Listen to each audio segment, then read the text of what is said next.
বাংলাদেশ জাতীয়তাবাদী দলের হয়ে ধানের শীষের মার্কা নিয়ে 2020 সালের 1 ফেব্রুয়ারি ঢাকা দক্ষিণ সিটি কর্পোরেশনে অনুষ্ঠিত যে মেয়র পদে নির্বাচন করেছিলাম এবং পরবর্তীতে সারা বাংলাদেশের কাছে, জাতির কাছে দিন দুপুরে আপনারা দেখেছেন ডাকাতি হয়েছে।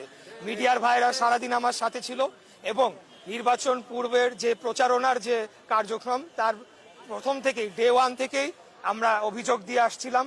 সেখানে বিভিন্নভাবে আমাদের প্রচারণাকে বাধাগ্রস্ত করা হয়েছে। আমাদের তখনকার বিএনপি সমর্থিত কাউন্সিলর প্রার্থীদেরকে বিনা মামলায় গ্রেফতার করে নিয়ে যাওয়া হয়েছে। আমাদের প্রচারণার মাইক ভাঙচুর করা হয়েছে, পোস্টার ছিঁড়ে ফেলা হয়েছে। আমাদের শেষ দিকে গিয়ে আমার মিছিলের উপরে হামলা পর্যন্ত হয়েছে এবং আমাদের বহু নেতাকর্মীদের মেরে রক্তাক্ত করে ফেলা হয়েছে। সর্বশেষ নির্বাচনের দিন আমি মিডিয়ার সমস্ত ভাইদেরকে নিয়ে বিভিন্ন কেন্দ্রে যাই। সকাল 9:30 পর্যন্ত তারা কেন্দ্রই খোলে নাই।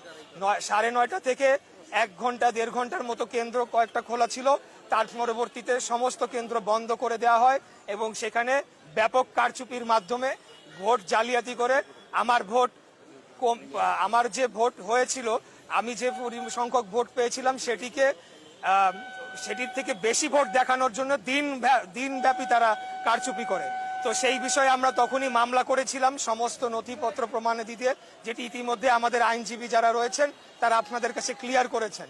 তো আমি যেটা বলতে চাই যে সবচেয়ে মূল বিষয় হচ্ছে যে আজকে ন্যায় বিচারের আমি পেয়েছি এবং বাংলাদেশে ন্যায় বিচার ফিরে আসুক। জনগণ, যে একজন সাধারণ নাগরিক যাতে তার ন্যায় বিচারটি পায়, সেটির ধারাটা যে শুরু হচ্ছে বা শুরু হয়েছে খুনি স্বৈরাচারী ফ্যাসিবাদী হাসিনা সরকারের পতনের পর, সেটির ধারাটা অব্যাহত থাকুক এবং পরবর্তীতে বাংলাদেশে আমরা সর্বস্তরে ন্যায় বিচার প্রতিষ্ঠা করতে পারি। এটি হচ্ছে আমাদের মূল উদ্দেশ্য, মূল লক্ষ্য। ধন্যবাদ সবাইকে।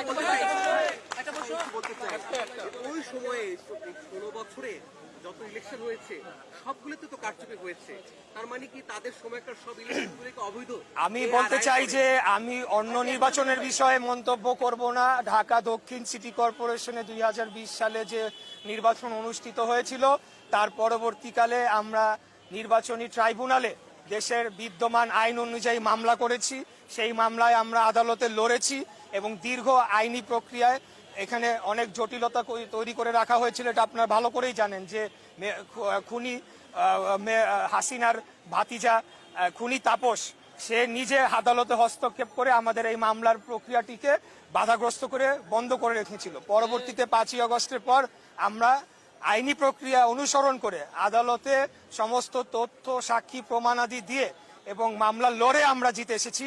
অন্যান্য নির্বাচনের বিষয়ে সেটা আমার দেখার, মন্তব্য করার বিষয়।